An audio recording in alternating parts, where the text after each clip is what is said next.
All right, distinguished ladies and gentlemen, you are welcome to another episode of DOANUK. DOANUK is the diary of a Nigerian in the UK.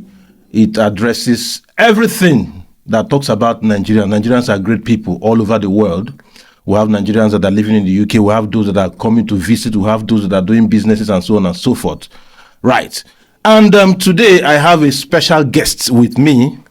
He is a music minister. He is a gospel artist. He is the MD of Awesome Studios. Yes, he has ventured into IT before. I'm sure he's still doing that because IT and music go together. And from my elementary knowledge of music is the combination of sounds that are pleasant to the ear. So the conversation today will be pleasant to the ear because Gbenga is here. Ladies and gentlemen, I have with me here Gbenga Akinfenwa. Thank you. You're welcome. Thank you for having me. How are you doing, brother? I'm good. How are you? Fantastic. Oh, thank God. Yeah, it's good to have you. It's good to be here. Yes, good. I want to find out, because I do a lot of, by virtue of what I do right now, I do a lot of research and so on and so forth.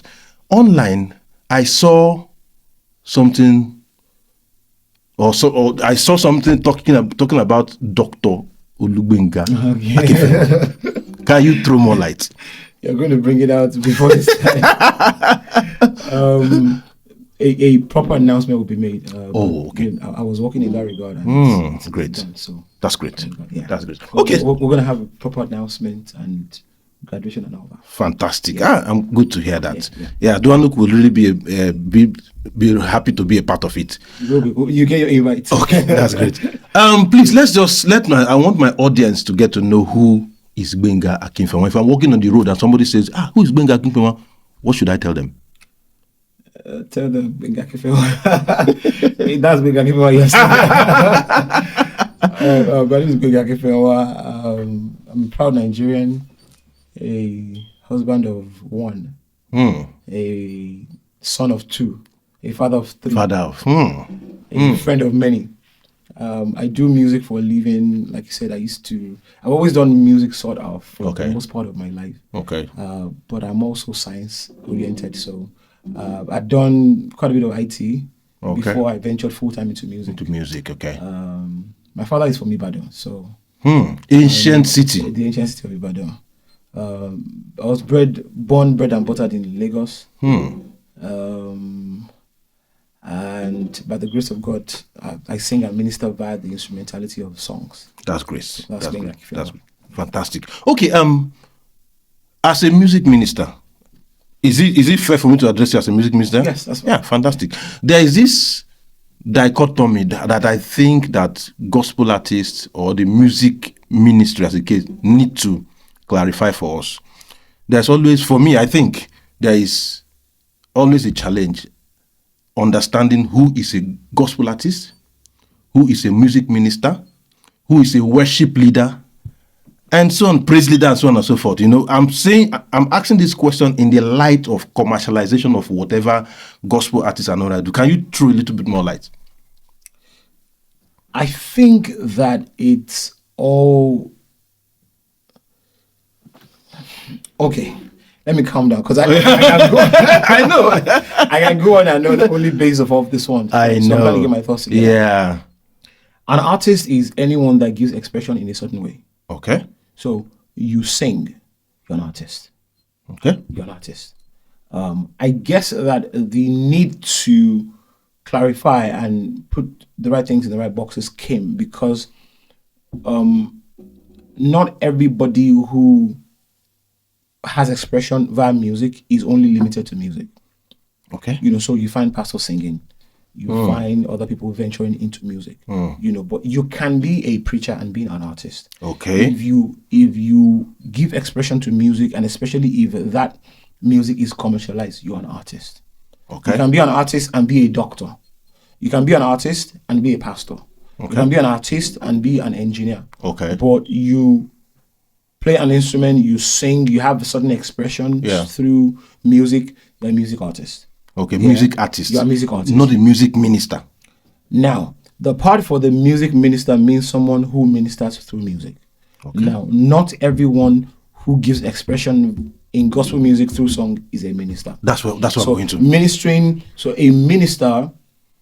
Ministry in the New Testament, the Greek word is diakonia, which means service.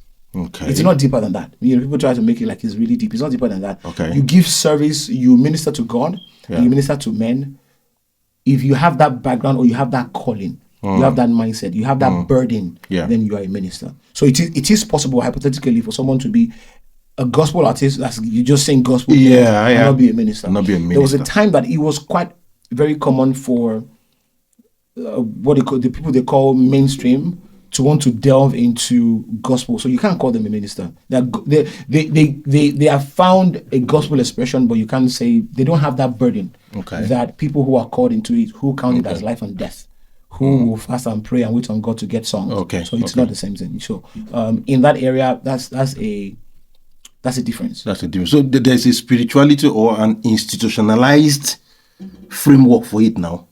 For the gospel minister, for the music minister, I know for the music minister. Yes, I'm thinking maybe you, by virtue of belonging to a church or by virtue of your calling, or having a ministry or something, by virtue of your calling or your burden. Or your burden. We all find, there is. I don't know if you've read this book by. That it talks about what is it? Destiny Now. It's Accepting Me. This man who wrote Purpose-Driven Life. That's what I'm trying to remember. Okay, Purpose-Driven Life. You know, there are different areas where you find your purpose. There could be purpose by design, which is we see you what you do. You are 7'4", and you are agile and your hands are long. You have to play basketball. Okay, do you understand? That's by design. It's very obvious. Okay, there are some people. It's purpose by burden. There is purpose by, I'm trying to remember, it's been a while I read that book, but there's purpose by design, but there's purpose by desire. Okay. There's purpose by discovery. Okay. So if you get to a place where you have a burden that I have this gift, I'm going to use it to the purposes of God, then you're a gospel minister. Some people are called. I was called, I can tell you that story, age 10. I have my younger brother, Rotimi, you probably know him. We're called out of Rotimi Keys, yes, Rotimi Keys. Yeah. It was an adult church. We were just there, a lot of other boys, and the pastor picked both of us out. Okay. And said, "Oh, come out, let me lay hands on you. God wants to use you he said in the choir, in the music line. He said God wants to use both of you." Okay. And we're like, 10, didn't have a pedigree for songs. He was 7. And he told both of us to go and sit down with the choir, with the elder choir. He was like, and years later it came to pass. So that's a calling. But not you don't have to be called to have an expression in that. You might have a burden like, I want to serve God with my gifting. Okay. You're a gospel minister. You're a music minister. Oh, that's fine. Okay. I want to find out. Yeah. Recently there are some. Of course, in all professions anyway, there are these challenges there are problems, and so on and so forth. In the gospel ministry or in the gospel artist world also, they are not left out. Mercy Chinwe had challenges recently. My producer, money didn't pay me enough money, the contract was not signed and things like that. Sinach had one challenge, 5 billion, somebody sued her or thereabout that on copyright issues and so on and so forth. So I want to find out now, as a gospel artist, I'm sure you are even a producer, right? So in these production activities and pushing out your content, distributing them and all that, have you had any challenge related to that? Or can you also throw more light on how these things can be managed? So first, let me say that when it comes to the interaction between human beings, you're always going to have offense. Yeah. Even in Acts of Apostle, the Bible says, the Holy Spirit spoke and said, separate unto me Paul and Barnabas. And I think it was only 2 chapters after, everybody went their separate ways. The Bible says that the offense was so much that they couldn't. Wow. They had to go their separate ways. So it's fine. I mean, it's fine for 2 anointed people to have difference of opinion. Yeah. It doesn't make either of them bad.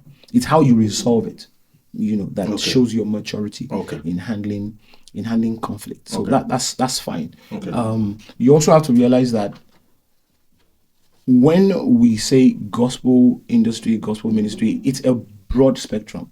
There are a lot of nuances in between. There are a lot, as someone who I have a few streams of income in that same space, where you can God can sustain you from different spaces. we can, the model of saying you are a gospel minister, you don't receive anything, and you are a gospel this thing and you can receive something, it doesn't hold water in 2025. It doesn't hold water because there are a lot of nuances, there are a lot of layers to how music is produced, how music is consumed. You might have a Christian who his job is to, maybe he's a movie producer and shoot, and he says, oh, because of my dedication to God, my sanctification, I am not going to shoot things that doesn't glorify God. Now, when he comes and shoots your video as a gospel artist, he's not going to shoot it for free.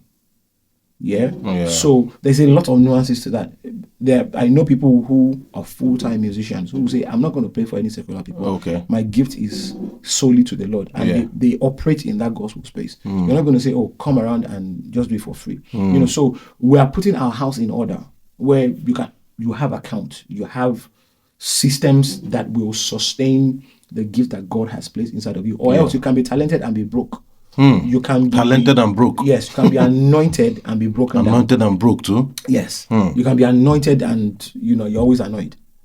So we know enough to use the best tools. There are now some of the best producers are Christians, people who say this is the gift God has given me, and I'm going to serve the purpose of God using this gift. Do you think it's good for them to just live from hand to mouth? No. They have to so these structures must be put in place so that things are well organized, so that as you are serving the purpose of God and you are ministering to his people, you're also getting back. That's why Jesus Christ says, give and it will come back to you. You give to people are going to bless you. Good measure.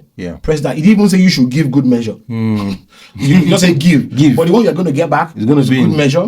Press down, running over. Shall men is men that will give back to you. So the model of saying, oh, just do anything that comes to you, that's your no. That model does not work anymore. We know better now.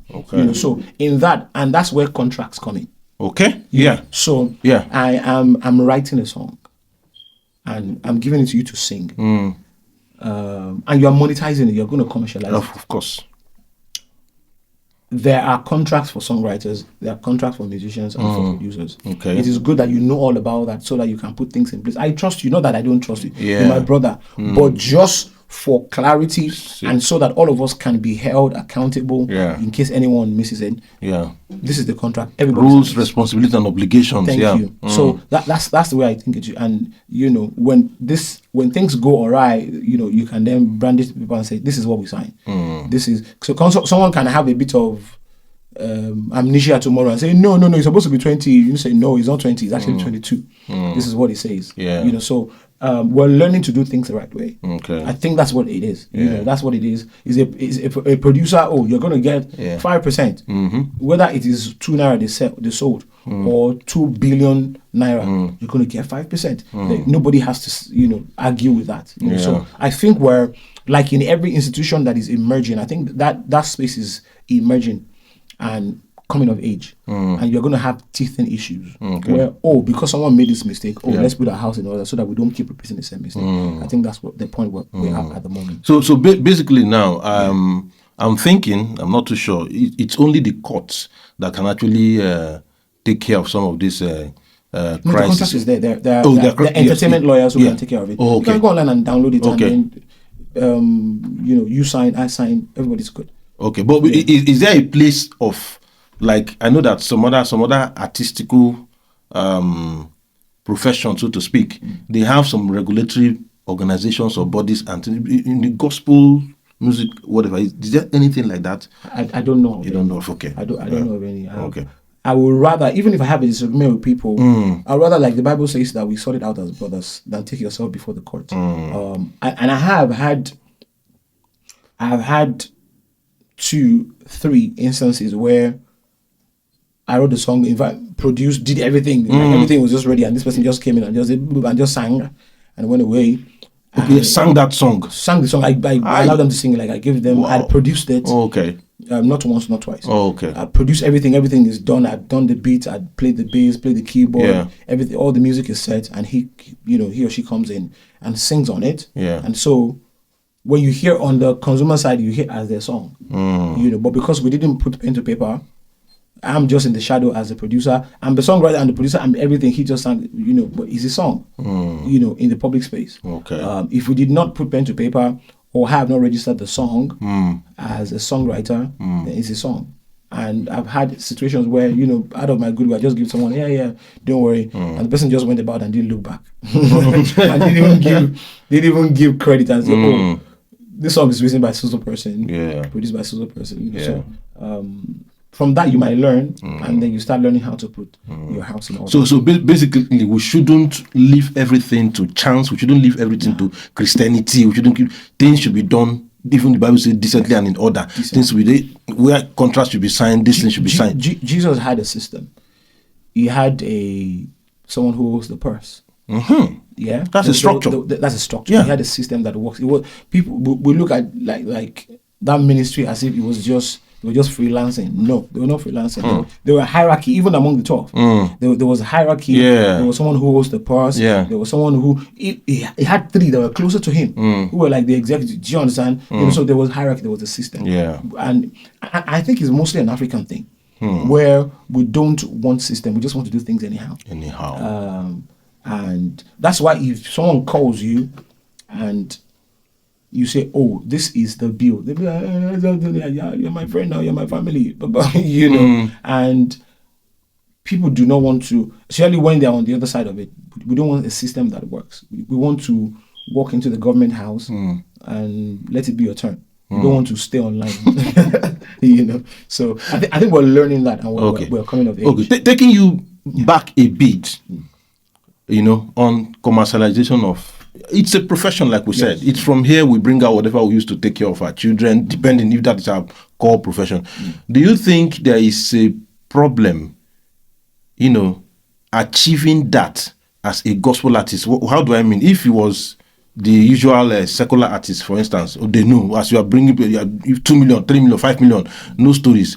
But for gospel artists, what is the challenge that you guys face in this space? Right. If you can also talk a little bit about, recently there is also this wave that gospel artists, when they come, they collect money. They spend money in their studio, they do this and do that. I'm not trying to talk for them anyway, but I'm just saying that is that problem? Are you guys having that problem? Compared to the secular, musicians, so to speak. So it's a question of value. It's everywhere. So if someone thinks, I'm bringing certain value, and the other person who's going to pay for it says, I don't think you hold that value, that contract will not be consummated, so to speak. So if you're having a birthday, for example, and that I need 20 sets of table. Yeah. Each table costs 10,000 naira. Oh yeah. 10,000 times 20 is 200,000. Already. There's no talking about it. The person can now say, because I'm doing 10, I'll give you a rebate of a certain amount. Yeah. Now those are for physical things. But usually, historically, artistic things have a problem being valued properly. So someone is coming to read a poem. You'll be like, yeah, just read and go. Some other people. So, for example, look at this beautiful art. Yeah. In Africa, this is like, it's drawing. Exactly. Yeah. But you go to some art exhibition, and someone will come give $5 million for this. So it's a problem of perception. Yeah, and it's not unique to just the Christian space alone. Okay. I have people who work with me who work in the secular space. As a producer, I've worked in the secular space before.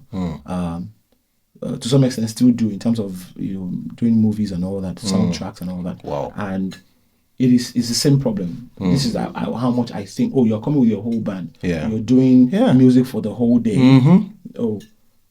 My budget is 10 million, and the artist says, no, it's 15 million. So then you have to now sit down negotiate and come to a workable midpoint. But in terms of requiring, so this is why, we started from talking about who a gospel minister is, which is, and I said, the word is there is diaconia, which is to serve. So there are actually people that serve at the table, like they're just making everybody okay. If that is your calling, then you can't come swinging out of the and say, oh, this is how much I'm going to get for that, because it's service. Yeah. But now here is the thing: it is in service that you also get compensated. Apostle Paul said something. He said, "Is it too much to ask that if we minister to you in spiritual things, how to get your canal, Yeah, that you minister back to us." So that is now left to discretion, and that is, like I said earlier, that is now the place for the nuances that exist in that space. You can have someone just come minister to you in your house, and you feel, oh, thank you, God bless you, and someone will give you $15,000. You even carry instruments, and something has changed. Thank you. It's also a thing of what can this person afford. And you go to some churches, that these churches, they just have one small keyboard. You sing and go. And they give you meat pie and praise God. Wow. But I think the friction started coming where people will take advantage of other people. And to that, I would say, treat the other person how you want to be treated. Because people will ask, oh, do you charge? I don't charge. I don't know what you call charge. I don't charge. And so people run away from that, like it's even a bad thing, like charge. What can be bad about charging? I don't charge, but it's not a bad word. To say I'm coming with a team of 12 people or 8 people, we're going to get into a bus, we've been rehearsing, this is the minimum we're going to collect for. I think that's fair. Yeah, it's fair. Yeah. If I know I'm comfortable enough, or I have other things I do that keeps the oil running, that keeps the wheel being oiled, so I can come based on the assumption that you're going to do the right thing, that's also fine. And there's some people that you don't even ask questions. You know them. You know that they're going to honor you. So you just come. Yeah. So. Okay. A little bit about your personal life, not personal anyway, because I know that of recent I see you come into the UK, do your program, Liverpool, Birmingham, just name them, and the next minute I'm seeing Nigeria, Ikoyi, and so on and so forth. How do you cope even with your family life? How do you cope? I cope. You shall cope. God has been good, and I think this is why we talked about systems earlier. I think at the nucleus of my own system is a good woman. A really good woman. I mean, one of probably the greatest blessing of my life is the woman I'm married to. Yeah. She's not only supporting, she's actually like a trigger. She keeps pushing you like, wow. Hey, don't worry. If I tell people that if I say to them, I need to go and buy some mixer, blah, blah, blah, and I still need this amount of money. My wife will look for where and get it. Wow. She doesn't hold back. Wow. So when I have to travel, I have to travel. Sometimes they can struggle because sometimes I'll be traveling and my kids will go, coming back. That is all. It's part of the price to pay. Wow. When you come back, they know that is not going to come back empty-handed. So there's a balance to it. Okay. I also think that the family front is your first ministry, really. You shouldn't be out there, jumping all over the place while the home front is suffering. And I'm very hands-on, so I'm involved in my children's life 100%. My wife is my best friend. I'm involved. Like I take care of my wife. I try. Yeah, in fact, I know. See the try. I know see the try. And now why I want to know how you take try. You understand? Because really, like I said earlier on, the gospel ministry or the gospel artists generally, they are also not. They are celebrities. They are celebrities. So the challenges we have with those celebrities, maybe the Nollywoods, all the woods. You understand? All the wood here and there. You see that. There's a domestic challenge, a domestic violence problem. There's a marriage breakage problem. There is this, there is that. So I really want to know how. I'm sorry to say, Osinachi at that time, it was a domestic violence that took her life as a gospel. So, and like I said, it's not as if others in other professions don't get this thing, but you guys are there in the public image. So how are you able to? It's the same way. I was going to say that it's not specular to artists or ministers alone or people who are popular. Yeah. It's I remember while I worked in an FMCG company that was the biggest at that time. I think they're still one of the biggest.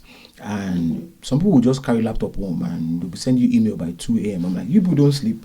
Like, I'm an IT person, but, when I close that laptop, I might get home and check it a bit or do something. Yeah. I'm home when I'm home, I'm home.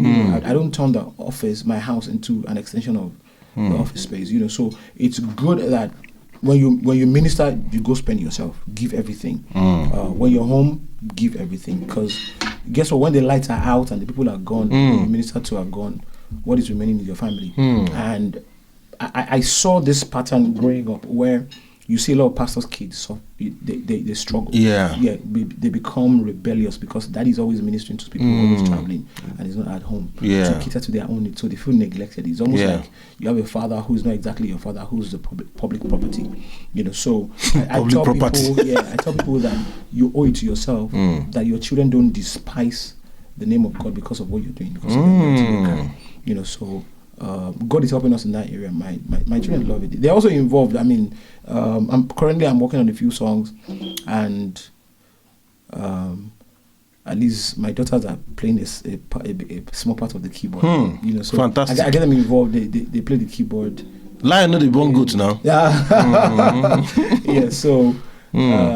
So with a bit of intentionality and God's help, it's possible to be 100 on both sides. Fantastic. You don't have to be a failure in one to that one. It's not. Yes. In fact, I always tell my viewers that no amount of sex that the man will have in the public place can compensate for failure at home.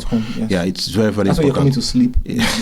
You want peace. You want joy in that space. You want peace. Yeah, that's great. So I want to ask a question. I know. How does your songs come? I know that inspiration will always be the first thing that you will say, but how does it come? And what can you say will be the relevance, or what will you say about somebody remaining relevant in his work, musical work in this case? Now, maybe after 2 or 3 months, you must release a single. After 1 year, is there a space that one will not do these things and will be out of relevance? So the first question being how you receive songs. For me, I've always had I would say songwriting has always sort of been a superpower to me, right? I think I first found out when I was about 12, something like that. I would be reading and it's like you're singing it to me. But I thought that was how everybody thought. Whether the place is quiet or noisy, it doesn't matter. Especially when it's quiet. Oh, okay. So when I get into a book and I'm reading it and I get involved, as I become one with that book, it's almost like I'm not even trying. Like I'm not. It's like that someone is singing it to me, like. I'm like, oh. So I thought that was how everybody was. But in working with God has also used that tool. So I might be praying. Usually as a worshiper, sounds come in the place of worship. Okay. Whether you sing it out for everybody, there are lots of songs that I sing to God privately that I will probably never record. Okay. Also because I have the gift of songwriting, I can sit down now like this and look at you and say, Daddy of Nigeria in the UK. DOANUK. Wow. I can put things together. So great. There's a gift part, but there's also the gifting is also linked to the art now. The inspiration. Okay. Yeah. Okay. Sometimes it's way beyond you. Like I hear things that I know that I didn't know that this word existed before. Okay. That you hear it in your spirit and the tone, and you now have to go and Google what does this mean. But you have to have the right container to be able to carry that inspiration. Absolutely. So that's the place of the training and getting your skill, up to. That's great. Okay, now I know when you sang Jehovah Olugbeja, usually, you've come to 1 or 2 of my programs, and when I hail you, I said the Olugbeja master himself. Olugbeja is there, Anu is there. There is Jehovah has done it, the one that featured. Jehovah has done it. Yeah, I remember that one too. Yes. Now, in terms of that relevance, I asked, how long apart do you release them? Do you have anyone? I'm sure you have one. So we just released one. It's a Yoruba song. Okay. That one it wasn't the one we're supposed to be. I was supposed to release. my siblings and I were talking, and we shared some testimony, and we were just looking at the faithfulness of God. And the next morning, I was at the piano and I was playing, and the song came. I go, I'm not even going to wait for the whole band. I just went to the studio, play the keyboard, and sang. You didn't wait for the whole band. Yeah, no. You don't even wait. You don't want to wait to graduate. There's something I saw. There's something I saw on one of your, I think your TikTok post or thereabout. It says that, may I never graduate from the school of mercy. Yes. That's deep. Mercy is something that we need on a continuous basis. Mercy is not something you need when you commit sins. No, mercy is like oil, to the car. Without mercy, Bible says, if it wasn't for the mercies of God, where would we be? Take out mercy, man, is done. Yeah. So that was the background to that song. I just went to the studio and just played it. That's I know sorrow. And no that song, it wasn't a big deal. That's why, I shot it with an iPhone. I shot the video, but I didn't want it because I was just grateful and I wanted to put it out there. So the songs come in different ways. For Joe Olubuja, it was during the pandemic. I think towards the end of the pandemic. We were praying every night, and it was a virtual prayer, and it was God fighting our battle, and that's how that one came. And it's gone on to bless the whole world. So, so, but this one you've done now, Anu, yes, Anu Sorrow, right? Yes. Haven't I don't know the right language to use, publicized or distributed, right? You've sent it out, right? Yes. Viewers can see it. Yes. Is there a time it gets to maybe after 2, 3, 4, 5 months, you now put everything together and maybe come like an album or something? Yes, an album is coming. Okay. I'm always working. There are songs that we finished, videos ready, but I just didn't put them out. You always want to do things the right way, the right season.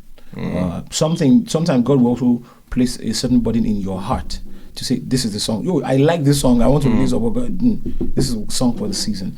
So from an artistic point of view as well, it's always, they will say, every 3 months release something. Okay, like every 3 months. Yeah, because be relevant.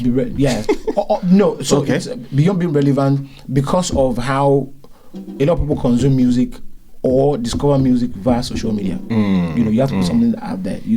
By 3 months each, it's already fading away. Beginning of this year, we're in the 5th month right now, right? Yeah. Beginning of this year, there were 6 months. 6 months. Yeah. There were some songs that were trending, and they're not there anymore. Like, it seemed like they will not go away. Without I wanted to mention them. Yeah. And then by the time they're doing 6 weeks, 7 weeks, so that's another one will come. So that. It's what it is. That's how the world has become. Social media, our attention span is getting shorter. It's beneficial to release a few times. In the year. Okay, impact now. Yes. Impact. Yeah. I know you were looking up to a certain set of people when you were growing up, or probably in this your music career. Yes. You still might be looking up to some other persons. You understand? And I know that a whole lot are also looking up to you. Right? No, those guys that are looking up to you now, of course, talent hunt and talent management. Now, do you have a way to give back to the society or to humanity, maybe in the form of a structured venture or in form of one-on-one and all that? You have some mentees, right? Yes. I have a few people that I mentor directly. Last night we were still praying, so we have this group, where we pray. Okay. At the moment, we're praying for other people. Actually, we're praying for other gospel.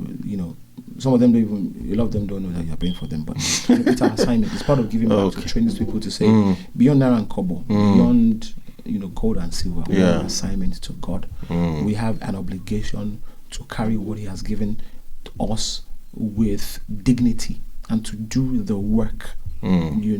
So that we're not carried away with fame or influence or wealth or all those. And while all those things are good, the core of it is how faithful are you at your assignment. So I have people I also mentor virtually that I travel around quite a lot. Yeah. And some people say, I've been looking up to you. I want to mentor me.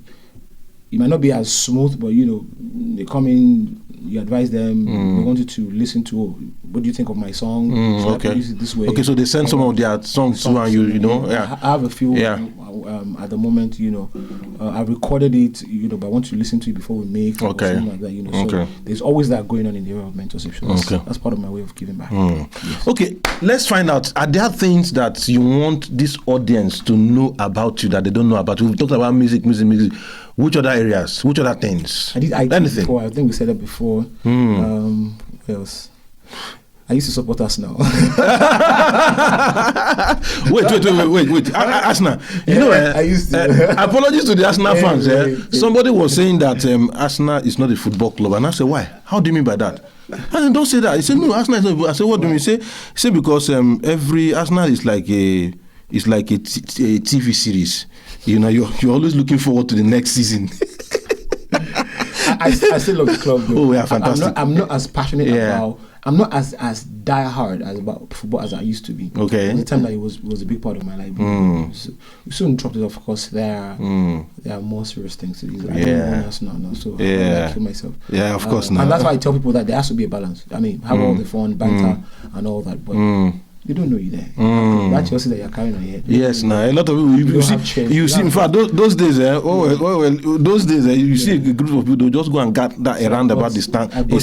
Say, we bought this thing for 10 million. Your money is not. Your money is not there. I'll tell you something. While I was working, there was in a big firm. There was one of the directors who supports Manchester United, and he had that jersey hung there, like verified, correct jersey. And when he wants to watch a match, he will travel to Old Trafford from Nigeria. Wow. And he'll go and watch a match there. I said, yeah, this is a real fan. Like, you can afford it. Yeah. And if you see his pictures, he's, in the VIP area with David Beckham. He's with this one. You take pictures with this person. I'm like, yeah, this is how to watch football. Not you are in the roundabout under the sun. The boys that are making 250k pounds every they are smiling to the bank. Oh my God. Yeah. What God has given to you, you are not doing it. You are now saying because your money is not there now. You didn't buy anything. So there has to be a balance to it. Yeah. So I still like Arsenal. But it's just every now and then, I can't remember the last time I sat down to watch a match. I can't do it because I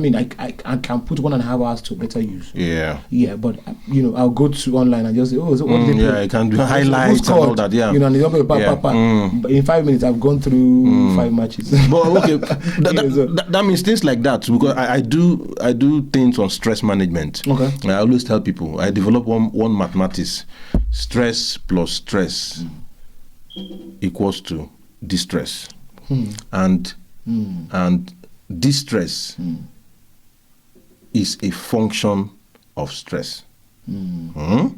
Now, if you can be able to reduce the stress, of course, you not run into a distress mode. And some of the things that we do, you're in music. For you, is music like therapeutic? It is. Okay. It is. Funny thing, I was still having this conversation with my daughter yesterday. We went out and we were talking. She's like, yeah, you should watch Disney movies. I'm like, Disney what? That's program. That's someone was sitting in their corner. I'm writing the story, like, please. And she was of the same movie, like, Daddy, you don't have fun thing. I'm like, I'm always having fun. Like, I'm having fun with you. Are living in fun. Yeah, in fact, you are giving out fun. Yeah. So my job is fun. Okay. But in also trying to be good at what you do, you have to listen to music as well. So I'm on YouTube, Spotify, listen to other people. Okay, other people. Yeah. Sometimes for inspiration, sometimes just because I like them. I like their music. I just yeah. Okay. Finally, I want you to talk a little bit. We've talked about the growing talent now, your mentees and things like that. I know a lot of people a lot of young people, they want to lay their own, even if not music, other things, you understand. Do you think that they can achieve it right there in Nigeria, or they can achieve it when they move out of Nigeria? Because I see a lot of talent now drifting out of Nigeria to different countries and all that. Is it that the support is not there, or can you talk a little bit about that? I'll stay where you're planted. Stay where God asks you to go. Don't follow everybody because everybody is going out, you're now, Japa or whatever. A lot of people Japa, they will make it, and some people to Japa and they don't make it. No Japa. And there's still plenty of money in Nigeria, I tell you. This country is blessed. Nigeria is blessed. There's plenty. The systems could be better, but there's plenty of money and plenty of opportunities in Nigeria. So I would say, stay where God leads you. Make sure you're not. In Yoruba, they will say, you're looking at another man's work to run. To run. Yeah. So be content with your journey as well. I would also say be original. Be original. You can't. if a shark comes among other fishes, you know that this one's a shark. So be original at what you do. Don't just try to, something is trendy, you just adapt. And the good thing is that if you're original, my thoughts, if you're original and you're doing what you're doing consistent and persistently, time will come when you become that global citizen where all over the world it'll be your turn. You're going, you're coming, you're doing your programs. It will be your turn. By the time that America was listening to a lot of Indian songs, and they were putting into their own song. At some point, it was Caribbean song, reggae, raga. They had all that influence in American culture. Now it's Afro. They are cutting Afro type songs, Afrobeat and all that, so your time will come. Be original at what you do. Work hard, don't give up. And the world is a global space. It is. Okay, what are your final words today on this program? Who do you want me to talk to? Talk to my fans. I have fans all over the world, especially those that are living in the United Kingdom and those that are living in diaspora, because the essence of this program is still to make people realize the fact that talent, hard work, decisions and all that, you could leave the shores of your country, go somewhere else, you could stay where you are. The Nigerians basically in different areas of the world, including Nigeria, are doing great things. So this is like a motivation for them, you understand. For instance, we've just talked about the fact that I see a lot of your works in Nigeria. I also see a lot of your works here in the United Kingdom, programs and things like that. So for the young talents, for instance, the advice could be related to, just as you have said one anyway, but maybe we can elaborate on it. Stay there, do your thing, you become global, right? Then those of you that are here also, what advice do you have for people that have talent, people that have hard work, and people that have visions? I say put in so much work that people can ignore you. I would say that be consistent, because when people have the idea that breakthrough happens one time. But for every breakthrough is breaking through like a wall. There's been a lot of blows that keeps going into it. But when people just see that final one and it comes to say, oh, breakthrough, you did it one time. No, you didn't do it one time. You did it again and again. So I'll say be consistent. Consistency is power. Keep doing it. Do it so much that even God will, we don't answer this one. But that was rest. The prayer you're doing, if it's whatever you do it with quality. And also use technology. Technology. Trying to reinvent the wheel, trying to act like you're saying, I was born in the 70s, but the technology right now is different from what we were used to, in the 80s or in the 90s. So use technology to advance what God has given you. You can't replace it, but you can advance it. So let's use technology as a tool, but let's also be persistent. And in all that we do, let's do it, Apostle Paul says, as unto the Lord. Thank you so much, brother. Thank you, sir. Can you tell my audience, who already know, you're a popular man now, already know, but just still tell us, where can we find some of your music, some of your works and things like that? How can we connect with you, really? The songs are on all streaming platforms. You can go on my YouTube channel. Okay. Gbenga Akinfenwa. Gbenga Akinfenwa. Everywhere you stream. What is Fat? Sorry to cut you. What is Fat String? Fat String was my production name when I started.